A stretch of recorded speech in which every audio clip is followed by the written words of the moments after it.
My name is Temiloluwa Fasokun. Exodus 20:24. Make an altar of earth for me and sacrifice on it your burnt offerings and fellowship offerings, your sheep and goats and your cattle. Wherever I cause my name to be honored, I will come to you and bless you. Abraham built an altar and offered a sacrifice to God in his time in Bethel. And then 2 generations later, when Jacob slept on that same altar, guess what?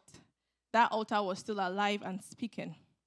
He encountered God on that altar, and that triggered the fulfillment of his destiny.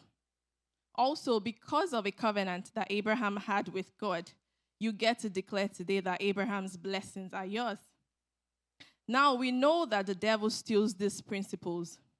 So there are also altars that evil people in your lineage have activated through the sacrifice of blood and the like, in exchange for life, for power and fame, and wealth that is still speaking against your destiny today. Isaiah 28:15 says, "You boast, we have entered into a covenant with death. With the realm of the dead, we have made an agreement. When an overwhelming scourge sweeps by, it cannot touch us, for we have made a lie our refuge and falsehood our hiding place."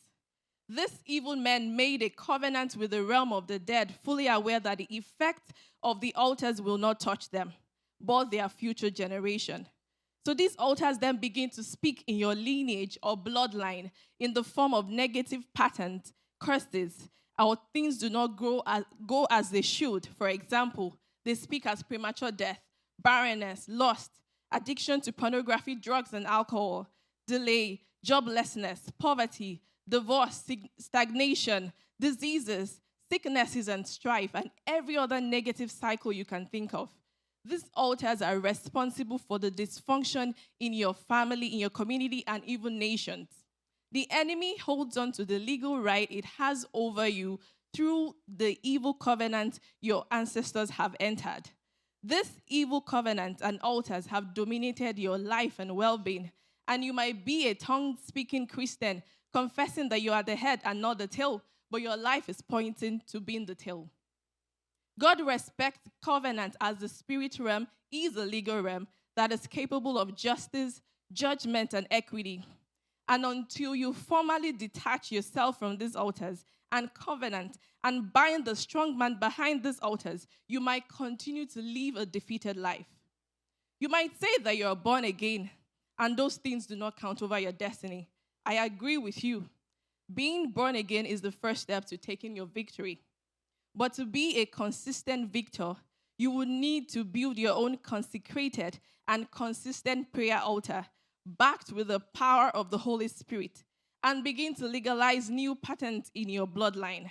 You begin to stop the powers of the enemy from dominating your family, and you then reclaim your bloodline for God. These demonic altars have a constant priest servicing them. And to counter them and their powers, you will also need a superior prayer altar. Pastor has been teaching about revival, and this revival starts with you. God is always looking for men and women who will reclaim back bloodlines that have been set for destruction. He's looking for priests who will build a prayer altar to nullify active altars speaking against their bloodlines and territories. Unfortunately, we cannot outsource this priestly right to our pastors or just corporate prayer altars. Our pastors can organize corporate prayer altars that will give us victory over some areas. But to live a consistent, victorious life, you will need your own consecrated prayer altar. As you focus on the cross this week, commit to God to build a personal prayer altar. Your altar might seem powerless or mechanical at first, but your constant sacrifice of consecration, of praying, of fasting, and intercession and worship on that altar will eventually result to an encounter with God that will reveal strategies to give you victory and generations to come in your bloodline. Have a powerful week.